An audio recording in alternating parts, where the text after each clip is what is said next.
현대인은 도시와 현상 가운데 군중 속에 살다 보니 각 개인의 의미를 상실하고 개인의 중요성을 잃어버리고 사는 경향이 있습니다.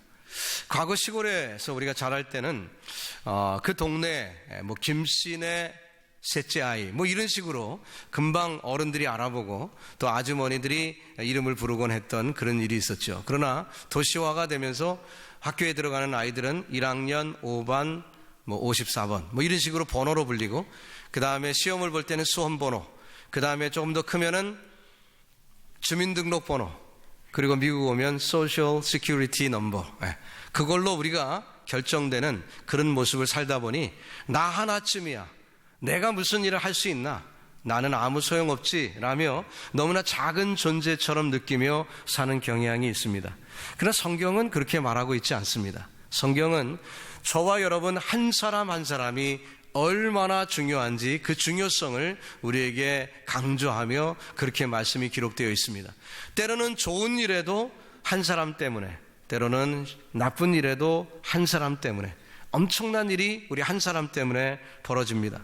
엘리야는 850명과 대항하여 호롤단신 하나님을 섬기는 그 믿음으로 승리한 갈멜산 전투, 우리가 잘 기억하는 말씀이죠. 또 하나님께서 애굽 종살이하던 그 백성을 가나안으로 이끌기 위하여 단 한 사람 모세를 택하여 하나님은 그를 불러내시고 그 어마어마한 대장정의 사역을 모세를 통하여 이끄신 하나님의 섭리를 볼 수 있습니다. 한 사람은 너무나도 소중한 것입니다. 또 동시에 한 사람, 아담이 범죄함으로 인해서, 그가 범죄함으로 온 인류가 원죄라는 것을 가지고 사는 죽음의 그늘 가운데 있는 그런 어려움이 우리에게 오게 되었습니다. 한 사람, 그 한 사람이 얼마나 중요한지 모릅니다. 그 숨겨졌던 아간의 범죄, 그 한 사람의 범죄가 이스라엘 백성들에게 수많은 어려움을 갖다 준 것도 우리는 기억합니다. 그렇게 우리 한 사람, 저와 여러분의 이 한 사람은 얼마나 소중한지 모릅니다. 오늘 본문도 읽어보니까 나사로가 예수님의 은혜로 부활하게 되었습니다. 그랬더니 이 나사로 한 사람 때문에, 그 한 사람 때문에 예수님께 나와 복음을 듣고 믿는 이들이 많이 있었다라고 성경은 증언하고 있습니다. 원래 이 나사로는 슬픔의 주인공이었습니다. 원인은 우리가 알지 못하지만 젊은이가 시름시름 앓더니 그만 갑자기 죽어버린 거예요. 일가 친척 모든 사람들이 그 때문에 슬퍼합니다. 동네 사람들이 다 울고 있습니다. 가족들이 예수님을 원망하기까지 합니다. 죽음으로 끝나는 인생은 그야말로 슬픔의 인생일 수밖에 없습니다. 그러나 주님의 은혜로 나사로가 살게 되었습니다. 부활하게 되었습니다. 그 이후에 나사로 까닭에 기쁨이 있게 되었습니다. 그 한 사람 때문에 수많은 사람들이 예수를 믿게 됐습니다. 보면 11절을 다시 한번 읽어볼까요? 나사로 까닭에 많은 유대인이 가서 예수를 믿음이러라. 사랑하는 성도 여러분, 오늘 그 이름의 자리에 저와 여러분의 이름이 대입되기를 예수님의 이름으로 축원합니다. 저와 여러분의 이름 때문에, 우리 때문에, 나 하나 때문에 주변에 많은 사람들이 예수를 믿더라. 여러분, 그런 역사가 일어나기를 바랍니다. 나 하나 때문에 많은 사람들이 기뻐하더라. 나 하나 때문에 가정이 잘 되더라. 나 하나 때문에 직장에 변화가 일어나더라. 여러분, 그 축복이 일어나기를 바랍니다.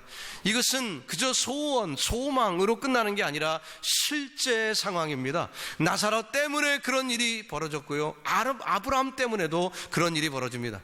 아브라함에게 주신 하나님의 축복이 뭐였습니까? 창세기 12장 3절에 보니까 이런 말씀이 나옵니다. 너를 축복하는 자에게 내가 복을 내리고 너를 저주하는 자에게 내가 저주하리니 땅의 모든 족속이 너를 인하여 복을 얻으리라. 복의 근원의 축복이 있다고 했습니다. 아브라함이 그 한 사람이 하나님으로부터 복을 받았더니 주변에 많은 사람들이 복을 얻게 되었어요. 여러분과 저에게도 그런 은혜, 복의 근원의 축복이 임하기를 예수님의 이름으로 축원합니다. 그래서 여러분이 있는 가정이 나 하나 때문에 복을 받고 내 주변에 많은 사람들이 나 때문에 기뻐하는, 우리 교회도 다른 사람이 아니라 바로 여러분 한 사람 한 사람 때문에 우리에게 큰 복이 임하기를 주 예수님의 이름으로 축원합니다. 가슴 뿌듯하지 않습니까? 나는 소중한 사람이에요. 나 하나 때문에 그런 역사가 일어난다고 성경이 말씀하고 있습니다. 사실 나사로가 동네 사람들과 주변 사람들에게 슬픔을 주었던 이유는 다른 이유가 아닙니다. 바로 죽음 때문이었죠. 또 나사로가 그 동네 모든 사람과 가족들에게 기쁨을 준 것도 이유가 뭡니까? 바로 그 죽음을 극복하였을 때 그 모든 사람들의 기쁨이 되었습니다. 그 갈림길이 사망과 죽음 혹은 생명과 기쁨, 바로 그 갈림길이 그것이라는 거예요. 그렇다면 우리의 인생이 살리는 인생이면 기쁨이 될 줄 믿습니다. 저와 여러분이 살리는 인생 되기를 바랍니다. 우리도 죽고 나도 죽고 남도 죽이는 인생은 슬픔을 줄 수밖에 없는 인생이지요. 우리 모두가 살리는 인생 되길 바랍니다. 새해에는 여러분 올 한 해 동안 살리는 일들이 많이 벌어지기를 예수님의 이름으로 축복합니다. 살리는 일을 해야 돼요. 남을 칭찬하고 남을 살리고 그런 일이 있어야 됩니다. 남을 깎아내리고 남을 죽이는 일이 아니라 남을 살리는 일이 있어야 할 줄로 믿습니다. 성경에서는 두 가지 죽음을 얘기합니다. 하나는 육신의 죽음이고 다른 하나는 영적 죽음이에요. 이 육신의 죽음은 눈에 금방 띕니다. 그죠? 금방 알아볼 수 있습니다. 이 사람 죽었구나. 이건 애들도 알아요. 금방 알 수 있어요. 근데 이 영적 죽음은 모호합니다. 잘 보이질 않아요. 그렇기 때문에 이것은 좀 잘 관찰할 필요가 있습니다. 계시록 3장 1절에 보면 이런 말씀이 나옵니다. 사대 교회 사자에게 편지하기를 하나님의 7 영과 7 별을 가진 이가 가라사대 내가 네 행위를 아노니 내가 살았다 하는 이름은 가졌으나 죽은 자로다. 이름, 외형은 산 것 같은데, 즉 육신으로는 살아있는데 겉으로는 살았다고 얘기하자면 실상은 영적으로 말하면 죽었다라고 판단하고 있다는 거예요. 여러분, 무엇이 더 중요합니까? 외형이 중요합니까? 아니면 실상이 중요합니까? 실상이 중요하죠. 육신은 길어야 7, 80년이에요. 이번에 이 세상을 떠나 천국 가신 분도 78세에 가셨습니다. 길어야 7, 80인이 우리의 인생. 그 이상 되신 분들한테 이렇게 말하면 좀 송구스러우니까 100세시다니까 말을 바꾸겠습니다. 길어야 100세인 세상. 자, 그렇지만 그 영원한 영생하고 비교하면 말이에요. 이게 너무나 짧은 시간이죠.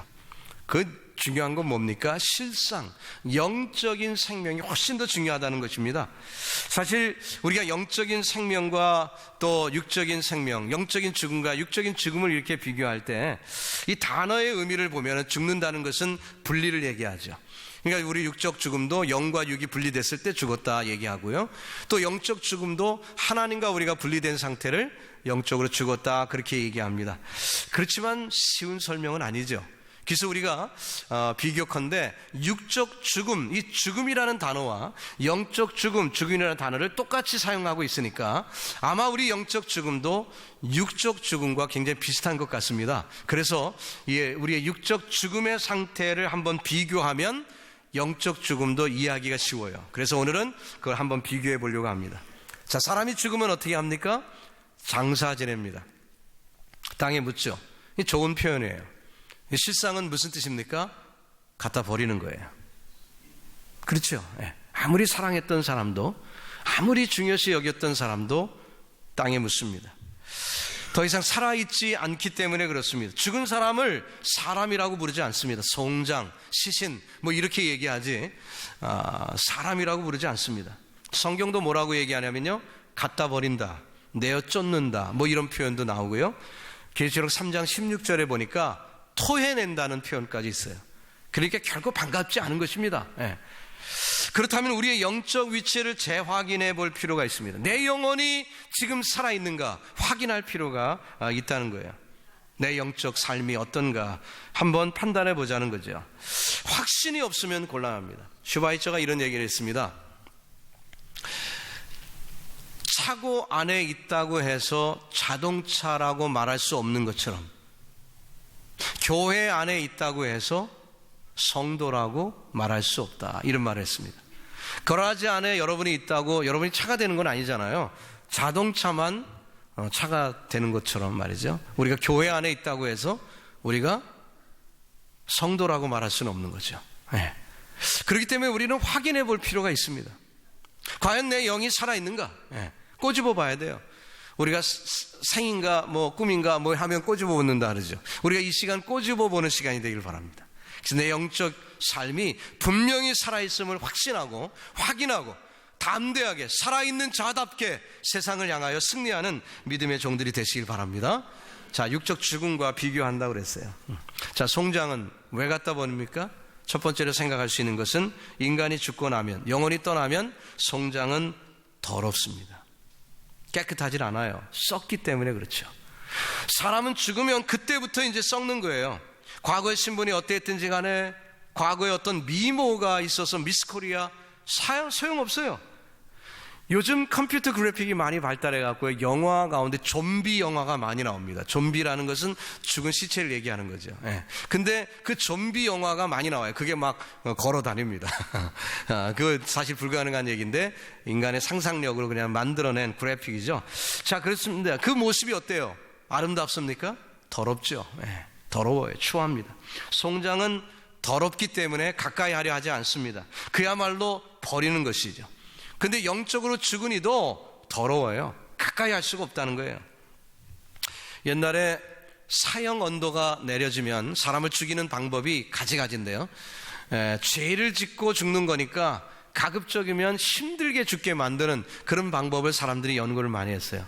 우리 한국 사람은 교수형이나 아니면 목을 치던 뭐 그런 것이 있는데, 이 서양 사람들 또 외국 사람들은 좀 잔인했던 것 같아요.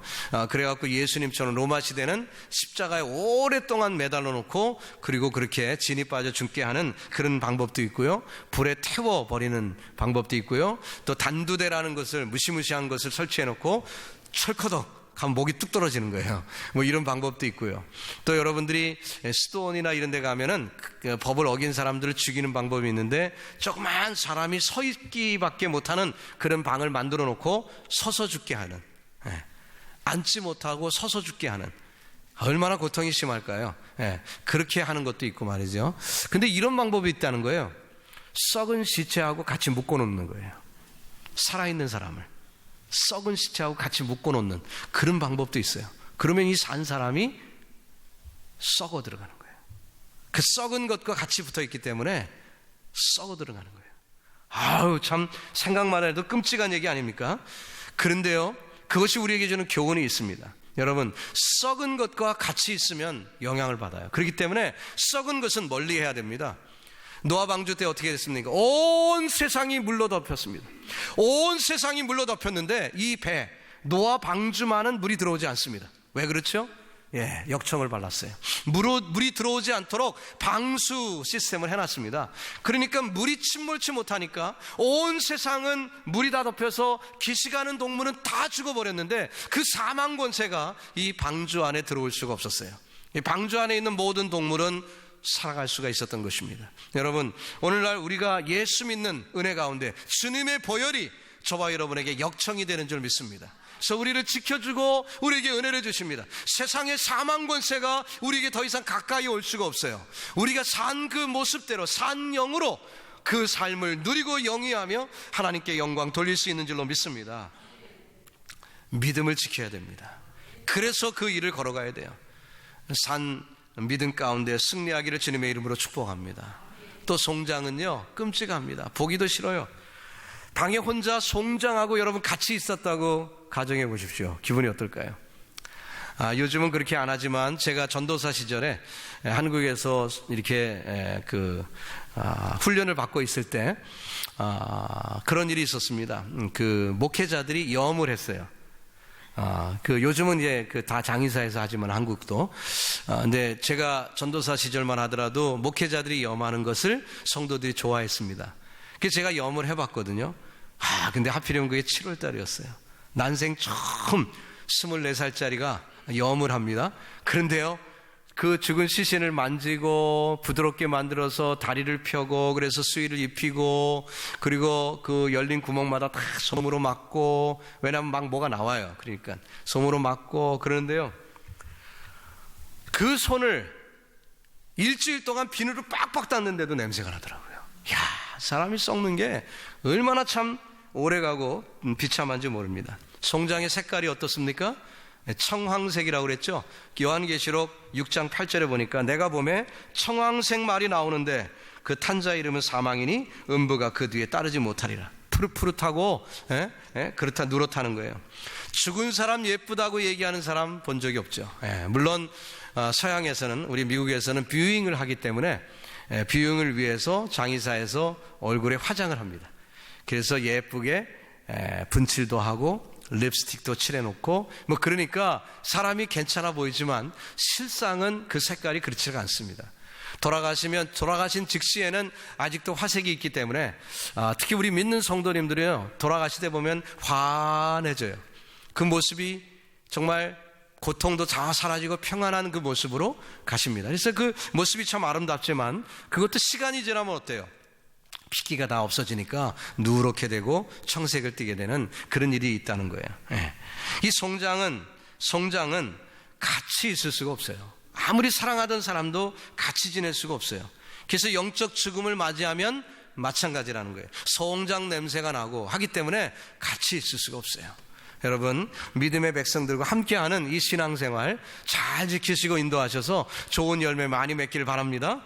또 죽은 시신은 어떻습니까? 체온이 없어요. 체온. 그래서 죽자마자 싸늘해집니다. 체온이 없어요. 날씨 따라 체온이 변합니다. 아프리카 저 적도의 시신은 뜨뜻하겠죠. 그러나 저 알래스카 시신은 어땠을까요? 아주 얼음짝까지 찰 거예요. 살아있는 사람은 어떠죠? 하와이나 저 알래스카나 36.5도씨 똑같을 거예요. 그렇지만 그 죽으면 그렇지 못합니다. 체온이 없어요. 계시록 3장 15절에 라오디게아 교회를 향하여 성경이 이렇게 말합니다. 내가 네 행위를 아노니 내가 차지도 아니하고 더웁지도 아니하도다. 내가 타든지 더웁든지 하기를 원하노라. 자기 체온을 지키라는 거예요. 자기 믿음을 지키라는 거죠. 그러나 그만 환경에 이끌리고 환경에 치우치는, 좋은 일이 있으면 희희낙낙하다가 힘들고 어려운 일이 벌어지면 그냥 죽겠다 하는, 신앙이 있는 사람은 그러면 안 된다는 거예요. 찬송가 383장에 뭐라고 했습니까? 환난과 핍박 중에도 성도는 신앙 지켰네. 환난이 오지요. 핍박이 와요. 그러나 그 중에도 성도는 자기 체온을 지켜야 됩니다. 자기 믿음을 지키는 거예요. 환난이 오지요. 당연히 옵니다. 핍박이 옵니다. 그렇지만 환경에 오르락내리락 하지 마시고 믿음 지켜 승리하기를 주님의 이름으로 축원합니다. 송장은 하늘과 땅, 환경이 이리저리 좌우되는 그런 일이 있지만 변함없는 신앙 가진 사람, 하나님을 믿는 믿음이 있는 사람, 하나님의 사랑을 체험하는 성도는 그 신앙 가운데 굳게 설 줄 믿습니다. 여러분, 그런 은혜 누리기를 주님의 이름으로 축복합니다. 또 송장은 감각이 어떻습니까? 딱딱합니다. 죽은 다음부터 뻣뻣해져요. 조금 시간 지나면 마치 나무짝같이요 딱딱해집니다. 신기약을 통틀어서 하나님이 싫어하는 죄 가운데 가장 싫어하는 죄가 뭐지요? 교만입니다. 교만을 가장 싫어합니다. 육신적인 교만도 하나님이 싫어하겠지만 영적 교만이라는 것은 정말 있어서는 안 될 거예요. 여러분, 우리 인간의 최초의 타락이 뭡니까? 인간이 하나님처럼 되려고 교만했다가 실패한 거 아니겠어요? 결국 이 교만은 우리를 넘어뜨립니다. 잠언 16장 18절에 교만은 패망의 선봉이요 거만한 마음은 넘어짐의 앞장이라고 그랬어요. 하나님은 교만한 자를 대적하신다고 했어요. 여러분, 어떤 모습으로도 교만하지 말기를 바랍니다. 겸손히 사시기를 예수님의 이름으로 축원합니다. 세상이 알아봤자 그런 것입니다. 교만이요? 있을 수 없습니다. 권력이요? 보세요. 한국 일장춘몽입니다. 하나님은 겸손한 자를 찾습니다. 겸손한 자를 찾으십니다. 뻣뻣하면 송장이에요. 우리 스스로 한번 진단해 보세요. 나는 뻣뻣한 사람인가? 나는 부드러운 사람인가? 여러분, 이웃과의 관계에서 겸손히 섬겨 하나님이 영광 되시길 바랍니다. 송장은요, 또 자각 증세가 없어요. 찔러도 몰라요. 잘라도 몰라요. 칼대도 몰라요. 썩은 줄도 모르죠. 더러운 줄도 물론 모릅니다. 영적으로 마찬가지입니다. 영적으로 죽은 자는 영적 자각이 없어요. 그래서 죄 지면서도 죄에 대한 증세, 죄에 대한 자각 없어요. 회개할 줄 모릅니다. 내가 무슨 잘못을 저질렀냐고, 왜 나한테 자꾸 그러냐고. 죽은 사람의 증거예요. 실상은 죽은 사람이에요. 산 사람은 어떻죠? 조그만 자각에도 민감합니다. 작은 그 못 하나, 그저 손에 가시 하나 조금 박혀도요, 그것이 받아대는 게 살아있는 사람 아니에요? 여러분과 제가 자그마한 죄라도 찔려서 어쩔 줄 모르는 거예요. 회개치 않고는 배길 수가 없어요. 그것이 바로 영적으로 살아있는 사람의 모습인 것입니다. 초대교회 성도들을 보십시오. 베드로가 외칩니다. 당신들이 십자가에 못 박은 그분은 바로 하나님의 아들이십니다. 증거할 때 어찌할꼬 통회하며 그들이 쓰러져 고통할 때 성령을 받았어요. 살아있다는 증거죠. 여러분, 저와 여러분에게도 하나님의 말씀이 있고 찬양이 있고 기도가 있을 때 내 마음에 찔리는 마음이 있는 것은 살아있는 자의 증거인 줄로 믿습니다. 여러분, 산 증거로 믿음으로 승리하기를 주님의 이름으로 축복합니다. 예수님은 살리는 분이에요. 요한복음 5장 25절에 진실로 진실로 너희에게 이르노니 죽은 자들이 하나님의 아들의 음성을 들을 때가 오느니 곧 이때라. 듣는 자는 살아나리라. 듣는 자는 살아나리라. 여러분, 한번 따라해 볼까요? 듣는 자는 살아나리라. 나사로에게 한번 적용해 봅시다.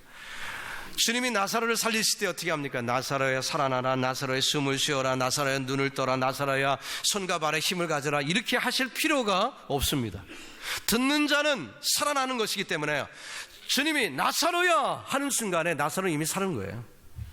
그 소리를 들을 수 있었기 때문에 나사로는 이미 살아난 거예요. 살리기 위하여 다른 노동을 할 필요가 없어요. 듣는 자는 살아나리라. 오늘 이 시간 주의 말씀이 선포되고 있습니다. 여러분, 이 말씀이 하나님의 말씀으로 들려지시기를 주 예수의 이름으로 축원합니다. 그것은 너무나도 중요한 거예요. 왜? 듣는 자가 살아난 것이기 때문에. 듣지 못하면 죽은 것입니다. 곤란한 거예요. 송장은 듣지 못합니다. 아무리 욕을 해도 듣지 못합니다. 아무리 축복을 해도 기뻐하지도 못합니다. 송장은 죽었기 때문에. 그러나 생명의 말씀 들려주시기를 주님의 이름으로 축원합니다. 살아있다는 증거예요. 살기 등등했던 바울이 다메섹으로 가고 있습니다. 노상에서 예수님을 맞습니다. 하늘에서 태양보다 더 밝은 빛이 쬐었습니다. 그 빛에 놀라 바울이 엎드려집니다. 주님의 음성으로 그에게 말씀합니다. 사울아, 사울아. 그의 이름을 2번이나 부릅니다. 사울이 대답합니다. 누구십니까? 주님 말씀하려 나는 내가 핍박하는 예수라. 그 순간 그는 주님을 영접했습니다. 통회합니다. 자기가 지금껏 잘못했음을 깨닫습니다. 스데반의 그 순교의 현장에서 그것을 증언하는 그 증인으로 그가 서고 있습니다. 얼마나 엄청난 일을 저질렀습니까? 통회하게 되었습니다. 엄청난 잘못을 저지르게 됐음을 회개하게 되었지요. 기독교 역사상 가장 위대한 인물이 되었습니다. 언제요? 그가 살았을 때. 그가 살아 하나님의 말씀을 들을 수 있었을 때, 그가 하나님의 말씀을 듣고 회개할 수 있었을 때 바울이 탄생하게 된 줄로 믿습니다. 그러나 주변 사람들은 어땠죠? 사도행전 22장 9절에 이렇게 증언합니다. 나와 함께 있는 사람들이 빛은 보면서도 나더러 말하시는 이의 소리는 듣지 못하더라. 바울과 예수님은 대화를 하고 있었어요. 그런데요, 주변 사람들은 듣지 못하더라. 참으로 안타까운 일이죠. 2000년 전에만 그랬습니까? 아닙니다. 불행히도 지금도 계속되고 있습니다.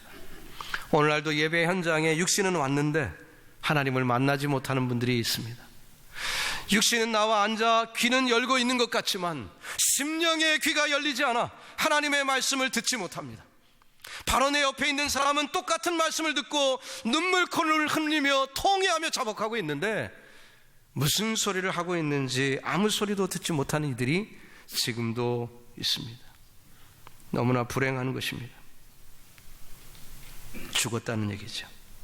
이 시간 하나님의 말씀이 저와 여러분 모두에게 우이독경되지 않기를 예수님의 이름으로 축복합니다. 인격적으로 이 말씀을 대하십시오. 나사로 청년, 그 하나 때문에 많은 사람들이 예수를 믿었다면 나 하나 때문에는 내 주변에 무슨 일이 벌어지고 있는가? 이 생명의 말씀이 저와 여러분에게 들려지고 깨달음이 되고 그 말씀이 나를 새롭게 만드는, 생명이 생명을 낳는 거예요. 생명이 생명을 생산할 수 있습니다. 여러분과 저에게 그런 축복이 있기를 바랍니다. 여러분과 제가 살아야만 이 뉴욕을 살 수 있어요. 내가 살지 못하면 뉴욕은 죽는 것입니다. 내가 살아야 돼요. 송장이 말할 수 있으면 얼마나 좋을까. 그러면은 뭐 살인사건, 미궁에 빠져있는 사건들 다 해결되겠죠. 뭐 다이아나 비 같은 그런 사건들 송장이 얘기할 수 있으면 다 해결될 거예요. 그러나 불행히도 송장은 말하지 못합니다. 송장은 말하지 못합니다. 산 사람만 말할 수 있습니다. 증인은 살아있어야 될 수 있는 것입니다. 시편 115편 17절에 죽은 자가 여호와를 찬양하지 못하나니 적막한 데 내려가는 아무도 못하리라. 찬양이요, 산 사람만 할 수 있는 거예요. 시편 150편 6절에 마지막에 호흡이 있는 자마다 여호와를 찬양할지어다. 할렐루야. 호흡이 있는 사람, 살아있는 사람이 여호와를 찬양하는 것입니다. 우리 한번 다 같이 찬양해 볼까요? 찬양하라 내 영혼아, 찬양하라 내 영혼아, 내 속에 있는 것들아 다 찬양하라. 산 사람이 찬양을 할 수 있어요. 여러분, 늘 살아있는 찬양으로 하나님께 영광 돌리시기를 바랍니다. 이제 결론의 말씀을 맺어봅시다. 이제 우리는 죽음의 그늘을 떨쳐버려야 합니다. 더러운 모습을 극복하고 일어서야 합니다. 거룩한 옷으로 갈아입어야 합니다. 죄의 더러운 모습을 보아야 합니다. 죄의 그 결과들, 냉랭하고 뻣뻣하고 자각 증세가 없는 이 모습들을 보시고 성령의 훈훈한 열기가 우리에게 임하기를 주님의 이름으로 축원합니다. 교만을 버립시다. 겸손하게 옷 입읍시다. 송장은 무익합니다. 아무에게도 유익을 줄 수 없습니다. 그러나 살아있는 사람은 생명을 낳을 수 있는 줄로 믿습니다. 나 하나가 살면 내 가정이 삽니다. 우리 교회가 삽니다. 뉴욕이 살 줄로 믿습니다. 국가 민족이 사는 역사, 바로 나 하나로부터 출발하는 거예요. 여러분이 살아있어서 그 놀라운 열매를 거두시는 믿음의 종들 다 되시기를 우리 구주 예수님의 이름으로 축복합니다.